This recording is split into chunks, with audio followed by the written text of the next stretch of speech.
Well, hello to my JCI friends from all around the world. Guys, I gotta tell you, I miss you. I miss seeing you guys in person, but I'm watching you on social media, and I must say, I am very impressed with the work that you're continuing to do in growing as entrepreneurs, as leaders, as citizens, even if it means doing so virtually. I don't love video conferences, but we do what we got to do, right? So more and more, we must rely on video to communicate with each other, right? So I've been asked to come to you and provide a few tips on how you guys can make your self-produced videos even better. So we're going to concentrate on 3 things that you can do on almost any budget to really take your videos to the next level: audio, composition, and lighting. So first, I want to talk audio because, frankly, it's the most important part of your video. Now, I want to start off with a little experiment, okay? As you can see from our wide shot, hello wide shot, we're shooting most of this video just on a cell phone, the same thing you guys have to shoot with. But what's important is we have great sound. Okay, so now I'm shooting on a pretty high-end DSLR camera with an expensive Canon lens, but I'm using the camera's built-in audio to collect sound. As you can see, it's not very good. So clearly this shot here with marginal video but great audio is far better than the shot with great video but bad audio, right? Now, how do you achieve great audio? Well, 2 ways to do so on a budget. First, environment. Let's go back to using the camera's mic. Yeah, there you go. Doesn't sound quite as good, does it? When you're indoors, especially in a room with no carpet, sound is gonna bounce around everywhere. So if you have to shoot indoors, I'd recommend doing so in a quieter room that has carpet or a rug, even a bed, so that sound's not bouncing around everywhere. But you can see when we're outdoors in a quiet place where there's nowhere for sound to bounce off of, even if you're just using your camera's audio and you're close to the camera, it sounds pretty good. But it won't work so well if you're in a loud environment like this.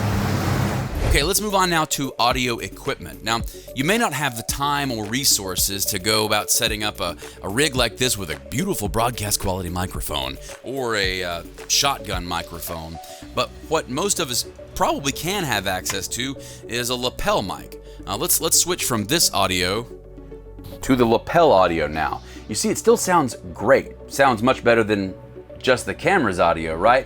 You can get a lapel mic like this for around $20 US. Let's test this mic in those other environments. Now we're back in the large echoey room, this time using the lapel mic. Way better, right? Right? Oh yeah, way better. Even here in a downtown area with traffic moving behind me, with a lapel mic, my voice still stands out over the traffic noise. I would also recommend purchasing a microphone extension cable, since most of the lapel mics you can buy come with rather short cables. Okay, let's move on to composition now. Composition is simply a fancy word for how you set up your shot, how you frame your subject. To learn how not to compose a shot, we look no further than our favorite video conferencing calls. Lots of examples there of how not to do it. There's the backlit shot. Look at me, I'm hiding in the shadows.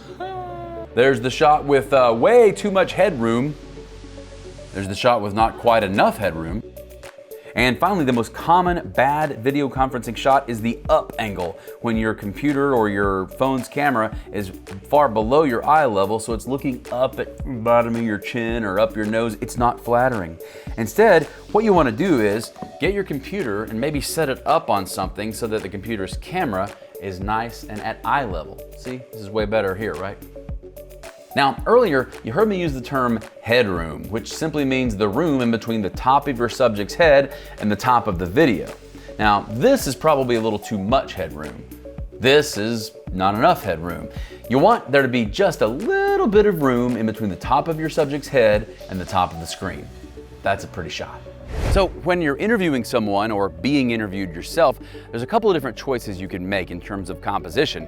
You can look right into the camera or have your subject look right into the camera, as I'm doing now in a host segment, but we're seeing a lot of this these days, aren't we? This is everything we see when we do video conferencing or video calls. So another option you have is to have your interviewer look a little off camera at you as if having a conversation. Now, the one caveat to that is this. If you're behind the camera and you're standing too far to one side of the camera when interviewing your subject, it could cause them to turn so far away from the camera that it kind of feels awkward, doesn't it? You may want to position yourself behind, and barely to one side of the camera so that your subject's eye line is a little more pleasing. This is good.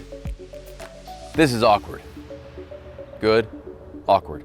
Good, awkward. Okay, so now let's talk lighting. So unless you're really into video production, you may not have access to fancy lights and stands, but that's totally okay. Your main goal should be to always find an environment that provides ample, even light. Like here in my kitchen, we have all these windows right here that let in a lot of natural light that bounce evenly off the white ceiling and onto my face for a good lighting scheme. But a lot of people will want to put their subject in front of a window like this in order to take advantage of the nice background. But the problem with that is that there's never enough light in the room coming on the subject's face to compete with the amount of light in the background. And that leaves us with this uneven backlit look. Isn't that right? Yep. High five. So one common misconception about shooting outside is that you want to do so in bright, beautiful, sunny weather, but that's actually not optimal. The best is on an overcast day like today, when the sun is diffused by the clouds, allowing it to spread light evenly all over the place so you don't get harsh shadows on faces. You see, when it's full sun like this, the sun hits one side of your face, makes it all bright, and the other side of your face is in a shadow. It's a sad shadow.